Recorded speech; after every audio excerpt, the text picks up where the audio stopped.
The Tennis Gambling Podcast on the Sports Game Podcast Network is brought to you by EdgeBoost. Earn $50 per month on sports gambling transactions. Go to edgeboost.bet, promo code SGPN.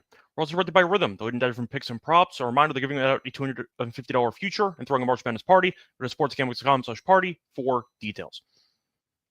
And welcome, everybody, to the Tennis Game Podcast on the Sports Game Podcast Network. It is currently Saturday night, March 8th, roughly 8:30 p.m. Eastern Time. I'm Scott Reichel, once again going solo for this pod. Time to break down the third round of Indian Wells. We're going to break down the matchups taking place on Sunday. Should be fun. Not all of the matches we're going to talk about, but a decent amount of them. So overall, should be fun. And once again, before we get into any of the actual preview of those matches, do want to start off with a recap of what happened in the second round.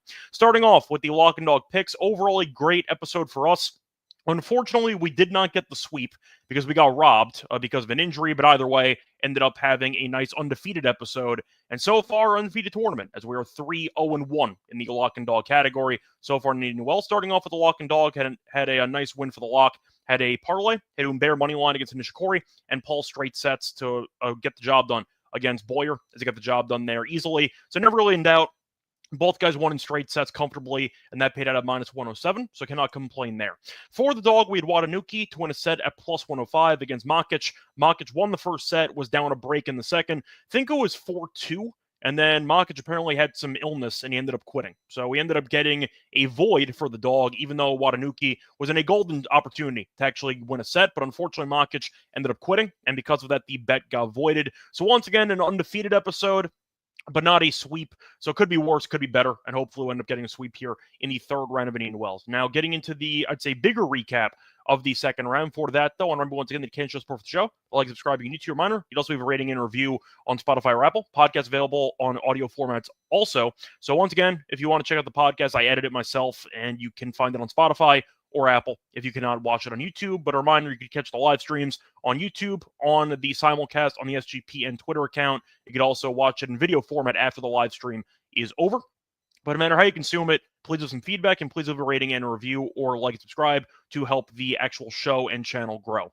Plus, a reminder, check out the merch store on the SGPN website. We have a lot of great Tennis Game Podcast merch with sweatshirts, t-shirts, and mugs. All high quality, all affordable. Recommend getting yourself something there. And a reminder, we have a great promo with the network right now for the merch store. Don't forget to use the code MADNESS for 20% off in the merch store for Merch Madness. So once again, if you want to get anything in the actual merch store from any of the shows that we have, including the Tennis Game Podcast, recommend using the code MADNESS at checkout for 20% off everything in the store. Now getting back into the actual recap of the second round. Starting off with the matches on Friday, Zverev lost again. Greek Sport is a marathon man, and he got the job done as he ended up coming back. I believe it was from 4-6, 2-5 down. Ended up getting the job done, though, in two separate tie breaks in the final two sets. Really bad runs for Zverev ever since he made the, of course, Aussie Open final. He's been just an absolute mess. We ended up not backing him because we didn't trust him, and he eventually failed immediately in his first match of the tournament. You saw Perricard beat Morozin via retirement after one set. Umber beat Nishikori in straight sets. Paul beat Boyer. I saw Hallis beat Busta. I'm trying to actually remember. No, because yeah, I mean, Hallis did end up facing off against Alcaraz, but still. There might have been a couple matches that were actually delayed because of bad weather. I think that's what happened there. I saw Nori beat Leheshka in 3. Thought that'd be a marathon that turned out that way. Papyron ended up beating Bergs in straight sets. You ended up seeing Giron beat Ruud in a bit of a surprise. Thought that Ruud would win, but I thought it'd be competitive. And Giron eventually did win in 3. Ruud was almost bageled, though, in the final set. So Giron kind of hit a gear there in the third, and Ruud just could not respond. So nice job by him there. Thumb Musetti beat Safulin in 3 sets. I saw Rune beat Mutet comfortably. Tsitsipas beat Seabold Wild comfortably. Saw Fees look great against Diallo. Medvedev looked good. And you saw, once again, Watanuki advance via retirement against Makic. And you saw Tiafoe win one of the dumbest matches I've ever seen. So the worst beat, by the way, of the entire second round was easily to Zoomer to win a set. So if you were up late watching the night match involving the two of them, de Zoomer was serving for the first set, got broken, and eventually did lose the first set via breaker. So, okay, you know, it happens, whatever. Moving on to the second set, de Zoomer's up 5-1. He is serving out, once again, for the set twice, gets broken both times. Not ideal. Tiafoe, though, goes from 1-5 down to up 6-5 with a match point on, I believe it was his serve, and then he got broken. And we went to a breaker again in the second set. De Zoomer led 6-3 in the breaker. He had 4 set points, and he blew them all. And then Tiafoe eventually did win. So Tiafoe won 7-6, 7-6 in one of the dumber matches I've ever seen. And on top of that, to make it even funnier, Tiafoe forgot to bring his rackets to the court when the match started. He opened his bag, and there were no rackets in the bag. So he immediately started panicking, and he signaled over to his coach to get the rackets from, I guess, the locker room. But Tiafoe showed up to a 1,000 event match without any rackets. And then that was kind of a good foreshadowing of the chaos that would ensue over the next 2 hours or so. But either way, that was a pretty crazy match. Nice job by Tiafoe winning. He looked really bad, but he got the job done, and DeZumer choked both sets away pretty badly. But either way, nice win there for Tiafoe. Moving on to the matches on Saturday. He ended up seeing Tabilo win his first match of the year, I believe, beating Lajovic in straight sets. Brooksby, nice win against Felix as he got the job done comfortably. Draper killed Fonseca, thought he would win. I think I recommended it at minus 150, closed at like minus 180, and Draper killed him, only dropping 4 games in the entire match. I ended up seeing Arnaldi beat Rublev. Rublev, I think, was up a double break in the second and choked it as Arnaldi got the job done there. I saw Shapo beat Walton. Sarundolo won a nice, I'd say, 3-setter against McDonald. So Alcaraz looked good in his 2-time title defense as he beat Hallis in straight sets. The main, I'll actually get into that in a second. Hurkacz beat Gaston in straight sets, and you saw Nakashima beat Hijikata in straight sets. However, the main upset of the actual round was Djokovic losing to Zanchulp, who I feel like Zanchulp only is competitive against good or elite well-known players. As we know, he beat Nadal at the end of his career in the Davis Cup, beat Alcaraz in the U.S. Open, and ended up beating Djokovic here in Indian Wells. Now, am I totally shocked by this? No. A reminder, Djokovic lost last year in this event to Nardi. So not exactly, once again, I'd say shocked as much as I think people were that Joker lost. Of course, it's been a really bad run for Joker, who's lost 3 straight matches, I believe for the second time in 17 years. So Joker is right now really not playing well. And I know Murray was in attendance, and that did not exactly help him for coaching. But the point is, Djokovic lost, main upset there for the tournament up to this point, but we didn't have any action on Joker because we don't exactly pick him to win events anymore. So once again, we really weren't impacted at all by any of the, I'd say, shock there involving Djokovic, and we lost a couple of other outrights already, mostly, for example, Felix and Rublev for quarter stuff, but we still have a couple long shots, and Ruud I forgot to mention too, which did not work out, but point is we have a couple guys still left in every quarter, so hopefully that ends up working itself out. We did lose Makic, though, to the illness, of course. Did lose Ruud at 550 to win the quarter. We ended up losing Rublev at 5-1 and Felix at 750. So we have lost a couple guys, but we still have a couple of people left over.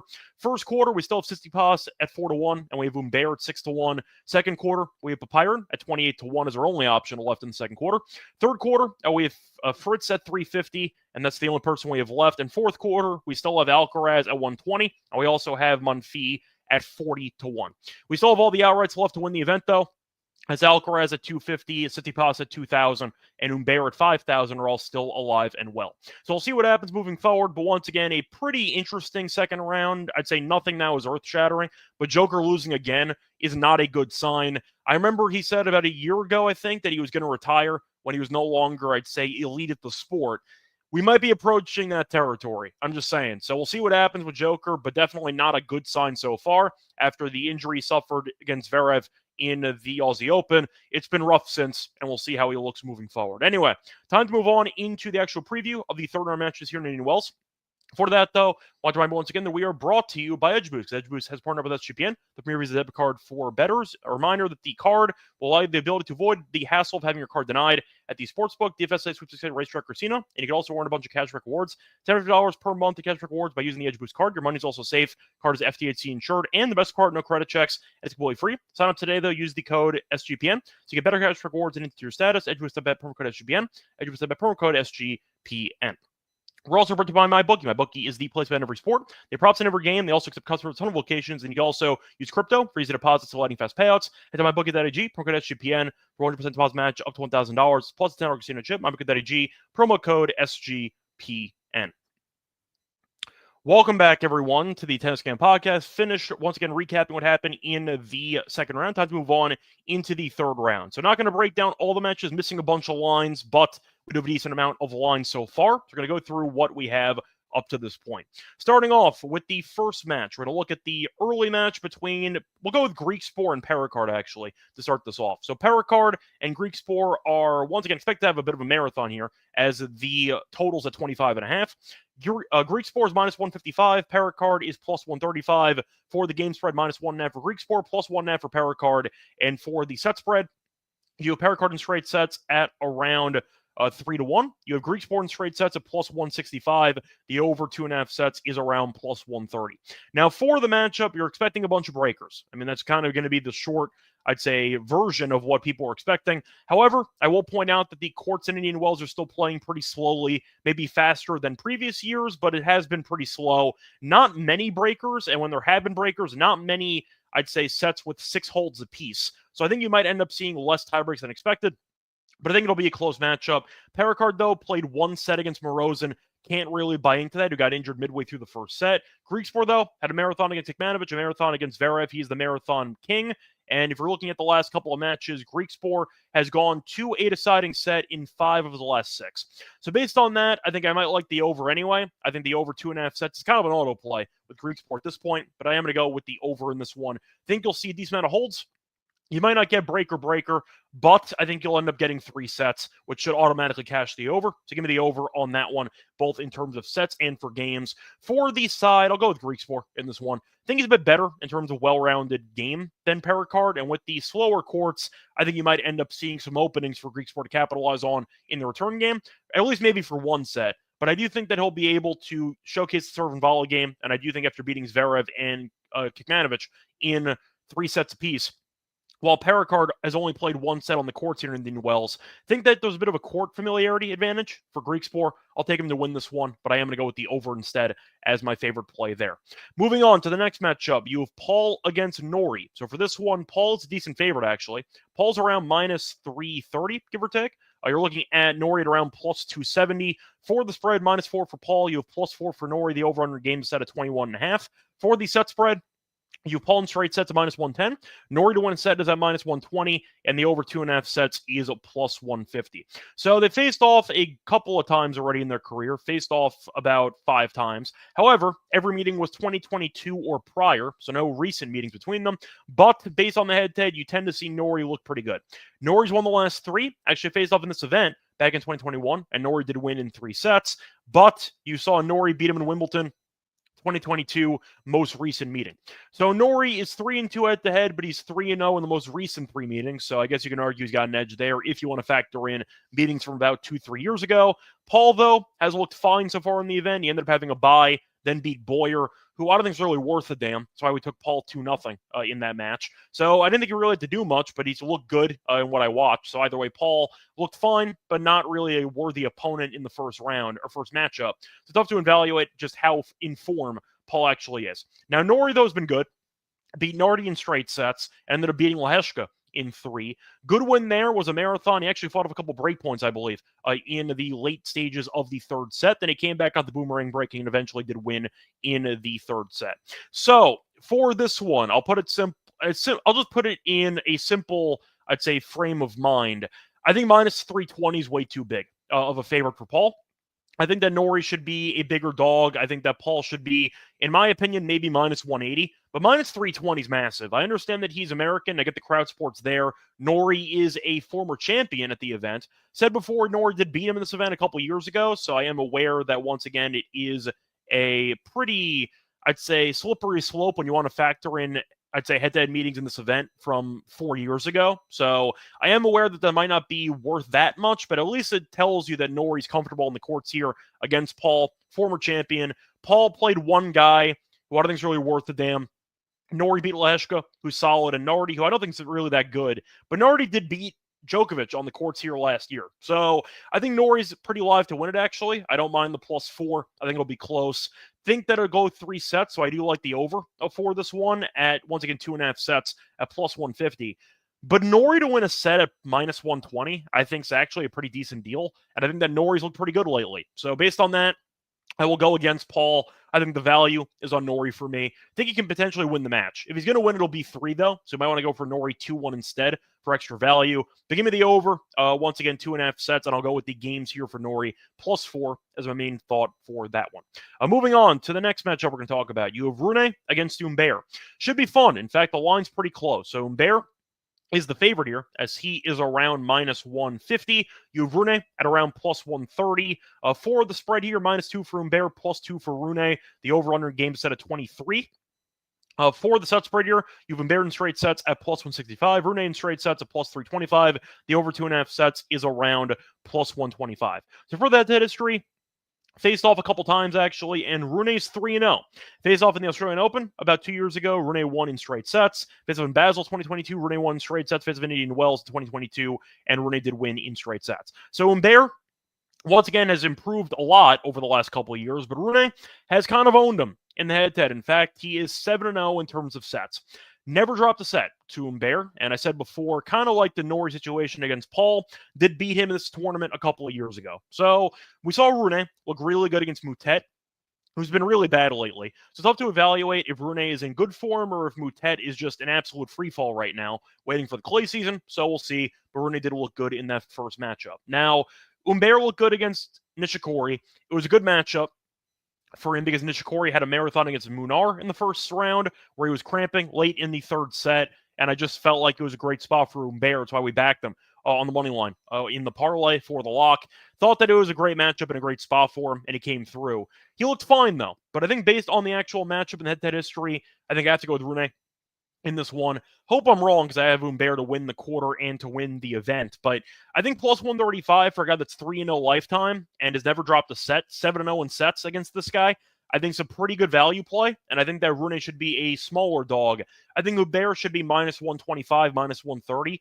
155, though, feels pretty steep. Give me Rune for this one at +135. Moving on to the next matchup. You have, where do I want to go for this one? For the next one, you know what? We'll go with Fees against Musetti. So for this one, pretty close on the books, actually. You have Fees at about -115. You have Musetti up -105. For the spread, you have -0.5 a game for Fees. You have +0.5 a game for Musetti. The over-under in game is set at 22.5. For the set spread, Fees in straight sets is +190. Musetti to win in straight sets is +250. And the over 2.5 sets is around +125. Now, Fees has had a really bad start to the year, but he looked really good in his first match. Played against Diallo, who was I think he was a lucky loser, who ended up getting into the draw because of a retirement, and then eventually did end up beating Zhang in the first round. But I didn't think he looked that good in qualifying. So Fees was able to beat up on a player that I don't think is that good in Diallo. As for Musetti, had a nice 3-set win against Safulin, who I know is battling some injuries at the end of that third set, but still a nice job by Musetti, who ended up winning his first hard court match since the Aussie Open. It was his first match, actually, in general, since, I'd say, mid-February. So he had not played in a month, got the job done in 3, and he got, once again, by in a competitive and fun 3-set match there. Now, for the head-to-head history, one meeting was last year on clay. Musetti ended up winning in Monte Carlo in straight sets. Does that matter? No. We know Musetti is the bronze medalist in the Olympics on clay. Great clay player. Fees is fine. Really not as good on clay as you would kind of expect him to. I know he won in Hamburg, but still, Musetti's the better clay player, so I'm not going to factor that too much into it. Now, I think based on the overall form of both guys, I just see a very competitive matchup. I think I'll go with the over in this one. Kind of a common theme. I think Musetti beating Safulin, who's a pretty much a hardcourt specialist, is a good win. Fees, I really had no takeaways. He looked great against Diallo, who I really don't think is that good. So I think it's going to be a close matchup. You could argue that Fees maybe finds a way to win it. I think I would pick him to win in 3, but I see a close matchup. I still don't really trust Fees, and there's no reason to trust him from what he's shown since basically the Hamburg win from last year. So based on that, I will go with the... Actually, no, he won an event on hardcourt at the end of last year. Ended up beating, I think it was Humbert in the final. What was that, Tokyo? I think. Either way, point is, since that title hasn't really done anything. So based on that, I think I'll just go with the over. I'll probably go with, once again, Fees if I had to pick a side. But there's no chance I actually want to bet the side. So give me the over in this one. I'll go with what should be a close matchup that goes 3. Moving on to the last match we're going to talk about on the episode. Actually, you know what? We have 2 more. We'll go with the Medvedev match against Mickelson next. So Medvedev's decent favorite here. He's around minus 250. Mickelson's plus 210. The spread's minus 3.5 for Medvedev, plus 3.5 for Mickelson. The over-under game is set at 22. For the set spread, you have Medvedev in straight sets at plus 110. You have Mickelson to win a set at minus 140. The over 2.5 sets is a plus 135. Now, we know that Medvedev has been pretty, I'd say, streaky so far this season. As for Mickelson, he's been fine. It was solid against Smith in his first match at Indian Wells. For Medvedev, he looked great against Boo. So once again, really not much to, I'd say, draw conclusions from those two straight set wins by both guys. Now Medvedev, I thought looked good. He said the courts are playing slow still. I mean, Medvedev's complained about the courts in Indian Wells for a long time. So slow for Medvedev could actually be a compliment because he used to be miserable playing here. And he made the finals back-to-back years. So I don't know if that actually matters at all, but based on the head-to-head history, which there is none, I have to go with, in my opinion, the better rallier and the better server. I'll go with Medvedev in straight sets. Think plus 110 is a very good price. I understand that Medvedev's a head case and you don't exactly want to trust him to actually win you money because that implies that he's going to show up for two straight sets without having a mental breakdown. But I do think the slower pace courts benefit him, and I do think that Mickelson is a worse version of Medvedev. A lot of rally tolerance, not much firepower, and kind of hoping to outlast the opposition. I think it's a bad matchup for Mickelson. I just think that Medvedev, who's two-time runner-up here, I just think he's the better player on these courts. And against Boo, he looked great. Smith was, I believe, a qualifier, so not really, I'd say, a well-known opponent with Smith. But he got the job done, but Smith's ranked 261. So definitely a worse opponent in the first match for him than it was for Medvedev against Boo. So for this one, give Medvedev in straight sets, mostly based on the plus money. Plus 110, I think, is a great price. I understand Mickelson can find a way to win a set. You might get a marathon set that turns into an hour-plus long war. But I see Medvedev winning. So based on value, give me the plus 110 for him to win in straight sets. Moving on to the last match we're going to talk about. You have a matchup between Watanuki and Tiafoe. So for this one, Tiafoe is favored fresh off of the marathon, whatever the hell that match was against Zoomer. He's minus 190. You have Watanuki at plus 165. For the spread, you have minus 3 for Tiafoe, plus 3 for Watanuki. The over in game is set at 22.5. For the set spread, you have Tiafoe to win in straight sets at plus 135. You have Watanuki to win a set of minus 165. The over 2.5 sets is around plus 130. So they faced off in Miami 2 years ago, and Tiafoe did win in 3 sets. Ended up being a marathon, though. First 2 sets were tie breaks, and Tiafoe won the third set 6-4. Now, Watanuki's been very good so far in the event. Went through qualifying, beat Bublik in 3, and ended up beating Makic in a set and a half. So he's been solid so far. Tiafoe played one match, looked awful against Zoomer. Arguably should have lost in straight sets because Zoomer was serving 4 each of the first 2 sets and choked it, and the second set twice. So I do think that based on the actual performance I've seen from both guys, I think Watanuki's live here. Tiafoe looked awful. I think minus 190 is a pretty disrespectful price for, once again, Watanuki, because I think that he's more alive than that. Tiafoe, I think, should be closer, in my opinion, to minus 130, minus 140. But Watanuki will be back the last round, thinking he'd be able to make a competitive match out of the Makic matchup, and he did. I know that he lost the first set, and then Makic got sick, but still, point is Watanuki's been good, and I feel like that after watching that Tiafoe performance against Zoomer, I have no confidence at all in him winning in straight sets or winning comfortably against Watanuki. So for this one, I'll go with the over. I'll go with the games here, plus 3 for Watanuki. Think that it's a disrespectful line. I get Tiafoe's at home, and I get that he can perform very well in America compared to other countries, but I think that Tiafoe's current form leaves a lot to be desired. Give me the player in good form that's already played a bunch of matches here. Watanuki, including qualifying, has won 4 matches here, and Tiafoe's only won 1. So based on the familiarity and based on the form, I'll go with Watanuki to get the job done here, and I do think there's some value to take him on the games here, plus 3 for that one. Let's wrap it up, though, for the actual preview of the third round Indian Wells. Now it's time for the lock and dog picks. For that, though, and once again, they're brought to you by Rhythm, because Rhythm's having an epic March Madness party, and I'll be there, and you're all invited. Rhythm users are all invited to the First for Watch party, Wednesday, March 19th, at the awesome Circle Las Vegas Stadium Swim. Free drinks, plus get to hang out with the guys from SGPN. It gets better. Rhythm's also giving away a free future bet for March Madness, $250 future bet for March Madness if you once again, have an account. And if you cannot make the party, that's fine. You'll still be entered into the random drawing. Come by, though. Let Rhythm help you with your bracket. And you can also make some bets while you're there. Rhythm did some, I'd say, great things with the brackets last year.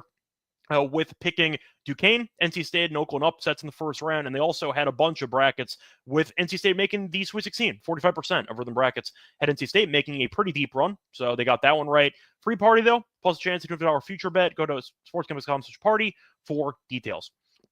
We're also brought to you by Underdog Fantasy because they have a lot of great options with their pick'em. And you can also check out a bunch of different sports for your entries: NBA, NHL, college basketball, tennis, etc. They're also giving a great promo going on with Luka.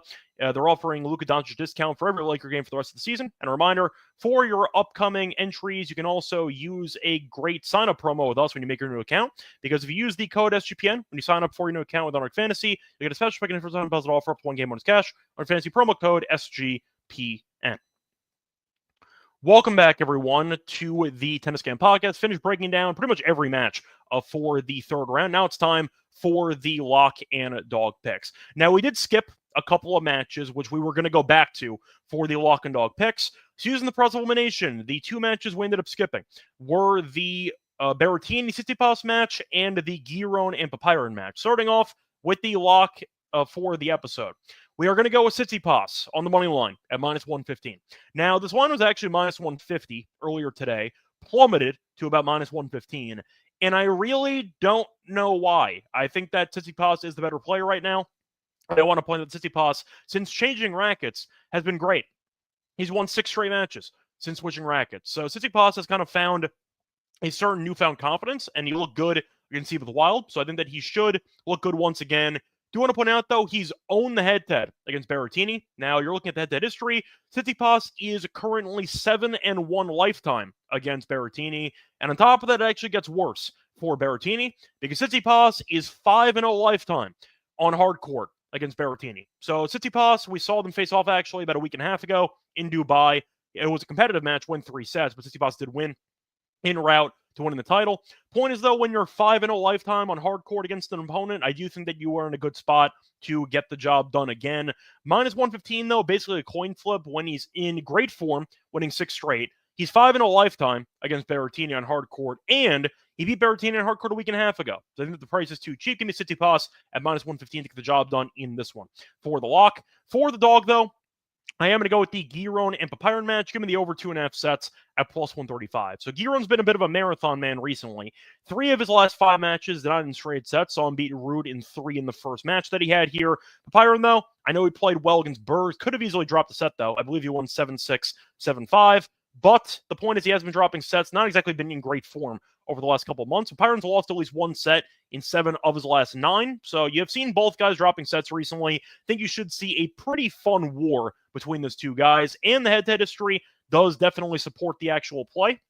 Both head-to-head meetings, they're not in straight sets. Now, to go through the actual history in terms of dates on those, Adelaide 2023 was a marathon. Papiron did win. And Montreal 2022, Giron did win in 3. Point is, though, each of the 2 meetings in the head-to-head went to a deciding set. But you're seeing Giron consistently go to 3 sets, and you're looking at the price being very generous, in my opinion, at +135. So I'm going to go with that as my dog. Give me a fun match. Hopefully, Papiron wins because we have him to win the quarter at 28-1. But I do think it should be a fun matchup nonetheless. So I'm going to go with that as my dog. So once again, the plays here for the lock and dog for the third round of Indian Wells. The lock's going to be on Tsitsipas money line at -115 against Berrettini. And for the dog, we're going to go with the over 2.5 sets in the Giron match against Papiron at +135. That's going to wrap it up. That's on Caesars, by the way, for the best price on the over 2.5 sets. So once again, that's going to wrap it up. Back once again for the round of 16 over in Indian Wells. Check in the comment section quickly. I see Leonard stopping by. Thanks for stopping by. Same with Adrian. Same with Matt. Same with D. Johnson. Yes, Rublev definitely did choke in that second set, especially against Rinaldi. Till next time, good luck to all of you and all of your bets. Bye, everyone.